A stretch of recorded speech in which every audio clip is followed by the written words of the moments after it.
धन्यवाद मैडम, आपका समय देने के लिए। इस constitution schedule tribe border amendment bill के सपोर्ट में खड़ा हूं और मेरी कुछ बातें रह जाएंगी, आपकी अनुमति से मैं उसको रिकॉर्ड में देना चाहूँगा मैडम।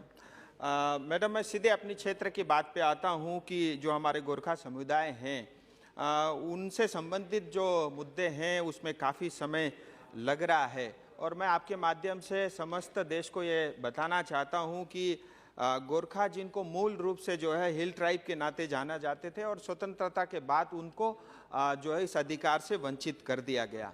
साथ ही मैं ऑन रिकॉर्ड ये भी कहना चाहता हूं कि जो दार्जिलिंग का मूल जिला जिसमें दार्जिलिंग, तराई, डुवर्स शामिल है, 1947 तक ये पार्शियली एक्सक्लूडेड एरिया के रूप में जाना जाता था और ये पार्शियली एक्सक्लूडेड एरिया सिर्फ जो है जहाँ पे जनजाति रहते थे उनको माना जाता था। और इतिहास के अंदर में हमें ये भी देखने को मिलता है कि दार्जिलिंग की अलग ही एडमिनिस्ट्रेटिव व्यवस्था रहती थी। 1861 से पहले नॉन रेगुलेटेड एरिया थी, फिर रेगुलेटेड एरिया बना, फिर नॉन रेगुलेटेड एरिया बना, फिर शेड्यूल्ड डिस्ट्रिक्ट बना, फिर 1919 से लेकर के 1935 तक बैकवर्ड ट्रैक बना, फिर 1935 से 47 तक पार्शियली एक्सक्लूडेड एरिया बना, फिर जो है 1954 के अंदर में एब्जॉर्ब एरिया एक्ट के अंतर्गत ये बंगाल का हिस्सा बना।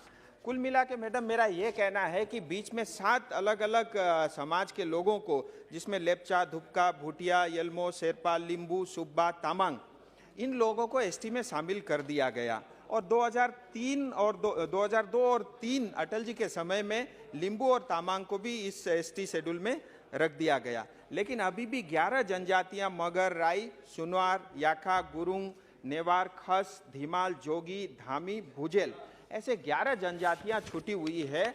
और मेरा ये भी कहना है मैडम, हमको एक चीज़ ये भी समझना पड़ेगा, दार्जिलिंग कालिम्पोंग का एरिया है, ये बॉर्डर से लगता हुआ एरिया है। हिंदुस्तान में 1.5 करोड़ गोरखा बोलने वाले, नेपाली बोलने वाले गोरखा समुदाय के लोग भी रहते हैं और नेपाल में 3 करोड़ लोग हैं। होता क्या है, ओपन बॉर्डर होने के कारण ये 1.5 करोड़ गोरखाओं को बार बार नेपाली या विदेशी कहा जाता है। सो इससे जो है उनको, ये गोरखा समुदाय को बहुत आहत होती है। देश के प्रति हमारी वफादारी और हमारी ईमानदारी पे इस पे क्वेश्चन मार्क लगता है। इसलिए भी मैं ये मांग इसलिए नहीं कर रहा हूँ कि सिर्फ हमारे बच्चों को स्कूल में एडमिशन मिले या नौकरी मिले, हमको ये भी देखना चाहिए ये जनजाति थे, छीन लिया गया, वापस इनको डालना है। इससे एक काम से कई सारे समाधान होते हैं। अच्छा। मैं आपसे ये मांग करता हूं कि इस प्रक्रिया को जल्द से जल्द किया जाए। अंत में नेपाली में एक ही लाइन कहूंगा, हमेर को जो गोरखा समाज जाति छ त्यसको योगदानलाई हेरेर हजुरको माध्यमबाट म ये निवेदन गर्न चाहन्छु मन्त्रीजीसँग, चाँडोभन्दा चाँडो एसटी स्टेटस रहेका 11 जनजातिलाई दिनुहोस्। यति भन्दै मेरो वक्तव्य समाप्त गर्न चाहन्छु। जय हिन्द, जय गोरखा।